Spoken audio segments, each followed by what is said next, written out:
اللہ الرحمن الرحیم۔ دوڑنے والے پتھر کا واقعہ۔ یہ ایک ایسا پتھر ہے، یہ پتھر ایک ہاتھ لمبا ایک ہاتھ چوڑا چکور پتھر ہے جو ہمیشہ حضرت موسیٰ علیہ السلام کے جھولے میں رہتا ہے۔ اس مبارک پتھر کے ذریعے حضرت موسیٰ علیہ السلام کے 2 معجزات کا ظہور جن کا تذکرہ قرآن مجید میں بھی ہوا۔ اس پتھر کا پہلا معجزہ یہ ہے کہ اس پتھر کا پہلا عجیب کارنامہ جو در حقیقت حضرت موسیٰ علیہ السلام کا معجزہ تھا،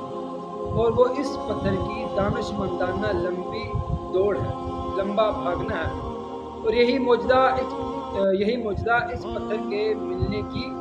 تاریخ ہے۔ اس کا مفصل واقعہ یہ ہے کہ بنی اسرائیل کا یہ عام دستور تھا کہ وہ بالکل ننگے بدن ہو کر مجمع عام میں غسل کیا کرتے تھے،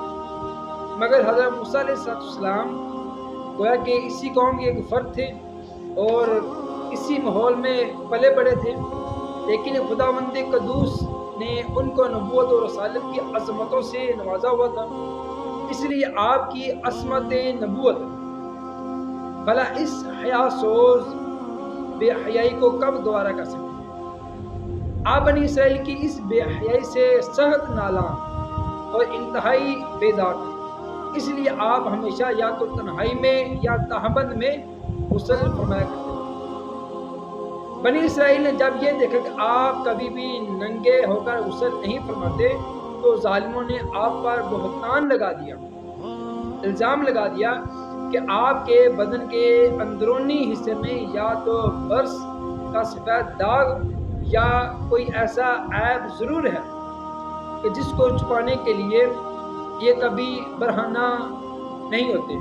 اور ظالموں نے اس طرح بڑی کوفت اور اذیت میں پڑ گئے تو خداوند قدوس اپنے مقدس کلیم کے رنج و غم کو بھلا کب گوارا کر سکتے، اور اپنے ایک برگزیدہ رسول پر ایک عیب کی تہمت بھلا خالق عالم کو کب اور کیوں کر اور کس طرح پسند ہو سکتی تھی۔ ارحم الراحمین نے آپ کی برات اور بے عیبی ظاہر کر دینے کا ایک ایسا ذریعہ پیدا فرما دیا کہ دم زدن میں بنی اسرائیل کے پروپوگنڈے اور ان کے شکوک و شبہات کے بادل چھٹ گئے،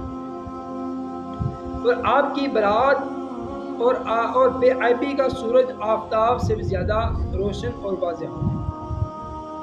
اور وہ یوں ہوا کہ ایک دن آپ پہاڑوں کے دامنوں میں چھپے ہوئے ایک چشمے پر غسل کے لیے تشریف فرما دے، یعنی کہ تشریف لے گئے، اور یہ دیکھ کر کہ یہاں دور دور تک کسی انسان کا نام و نشان نہیں ہے،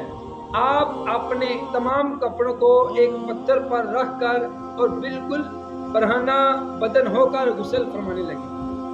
غسل کے بعد جب آپ لباس پہننے کے لیے پتھر کے پاس پہنچے تو کیا دیکھا کہ وہ پتھر آپ کے کپڑوں کو لیے ہوئے سرپٹ بھاگتا ہی چلا جا رہا ہوں۔ یہ دیکھ کر حضرت موسیٰ علیہ السلام بھی اس پتھر کے پیچھے دوڑنے لگے۔ صوبی حجرن، یعنی اے پتھر میرا کپڑا، اے پتھر میرا کپڑا، مگر یہ پتھر برابر بھاگتا رہا، یہاں تک کہ شہر کی بڑی بڑی سڑکوں سے گزرتا ہوا گلی کوچوں میں پہنچ گیا، اور آپ بھی برہنہ بدن ہونے کی حالت میں برابر پتھر کو دوڑاتے چلے گئے۔ اسی طرح بنی اسرائیل کے ہر چھوٹے بڑے نے اپنی آنکھوں سے دیکھ لیا کہ سر سے پاؤں تک آپ کے مقدس بدن میں کہیں بھی کوئی عیب نہیں ہے، بلکہ آپ کے جسم اقدس کا ہر حصہ حسن و جمال میں اس قدر نقطۂ کمال کو پہنچا ہوا ہے کہ عام انسانوں میں اس کی مثال تقریباً ناممکن۔ چنانچہ بنی اسرائیل کے ہر فرد کی زبان پر یہی جملہ تھا، واللہ ما بموسیٰ من باس، یعنی خدا کی قسم موسیٰ بالکل بے عیب ہے، موسیٰ علیہ السلام بالکل بے عیب ہیں۔ جب یہ پتھر پوری طرح حضرت موسیٰ علیہ السلام کی برات کا اعلان کر چکا تو خود بخود ٹھہر گیا۔ آپ نے جلدی سے اپنا لباس پہن لیا اور اس پتھر کو اٹھا کر اپنے جھولے میں رکھ لیا۔ اللہ تعالیٰ نے اس واقعے کا ذکر قرآن مجید میں اس طرح بیان فرمایا: یا ایھا الذین آمنوا لا تکونوا کالذین آذوا موسیٰ فبرأہ اللہ مما قالوا وکان عند اللہ وجیہا۔ اے ایمان والو، ان جیسے نہ ہونا جنہوں نے موسیٰ علیہ السلام کو ستایا تو اللہ نے اسے بری فرما دیا اس بات سے جو انہوں نے کہی، اور موسیٰ علیہ السلام اللہ کے یہاں آبرو والے، عزت والے ہیں۔ یہ اس پتھر کا پہلا معجزہ اور پہلا کارنامہ، اور اس پتھر کا دوسرا معجزہ یہ ہے کہ میدان طے میں اس پتھر پر حضرت موسیٰ علیہ السلام نے اپنا عصا مبارک مار دیا تھا تو اس میں سے 12 چشمے جاری ہو گئے، جس کے پانی کو 40 برس تک بنی اسرائیل میدان طے میں استعمال کرتے رہے، جس کا پورا واقعہ پہلے گزر چکا ہے۔ قرآن مجید کی آیت فَقُلْ نَضْرِبْ بِعَصَاكَ الْحَجَرَ،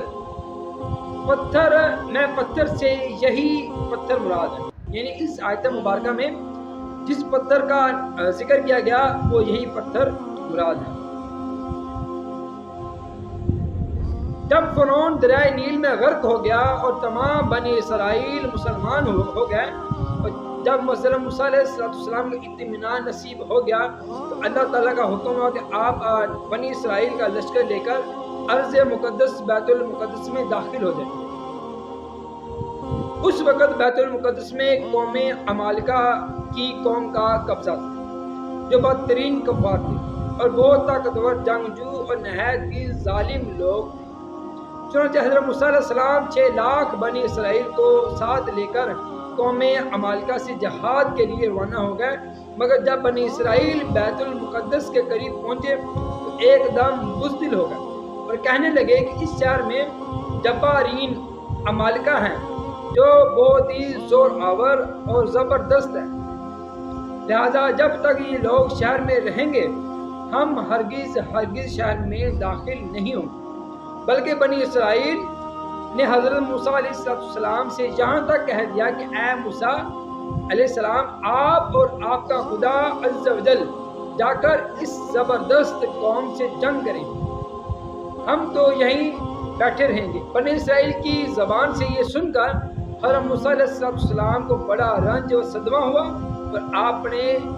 باری تعالیٰ کے دربار میں، خدائے باری تعالیٰ کے دربار میں یہ عرض کی کہ ربی انی لا املک الا نفسی و اخی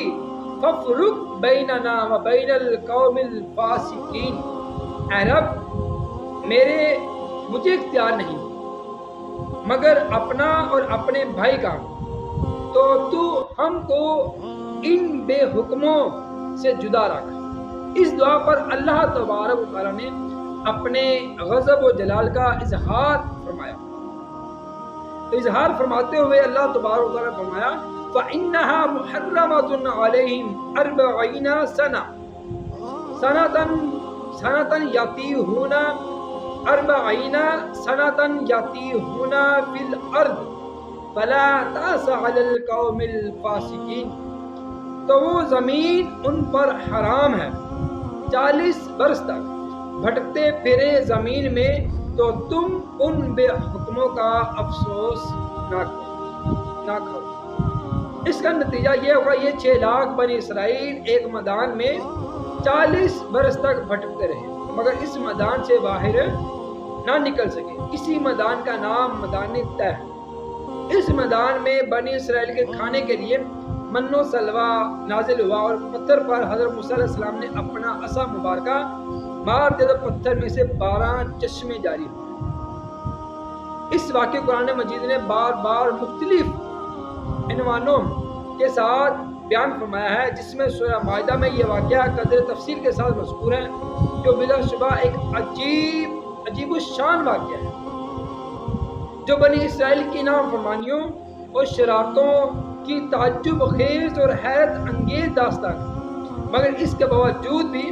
حضرت موسیٰ علیہ السلام کی محبت شفقت بنی اسرائیل پر ہمیشہ رہی کہ جب یہ لوگ میدان طے میں بھوکے پیاسے ہوئے تو حضرت موسیٰ علیہ السلام نے دعا مانگ کر ان کے لیے کھانے کے لیے من و سلوہ نازل کرایا اور پتھر پر عصا مار کر 12 چشمے جاری کرا دیے۔ اس سے حضرت موسیٰ علیہ السلام کے صبر اور آپ کے حلم اور تحمل کا اندازہ کیا جا سکتا ہے۔ اللہ تعالیٰ ہمیں ہدایت یافتوں میں ہمارا شمار فرمائے اور نافرمانیوں سے ہمیں محفوظ فرمائے۔ آمین۔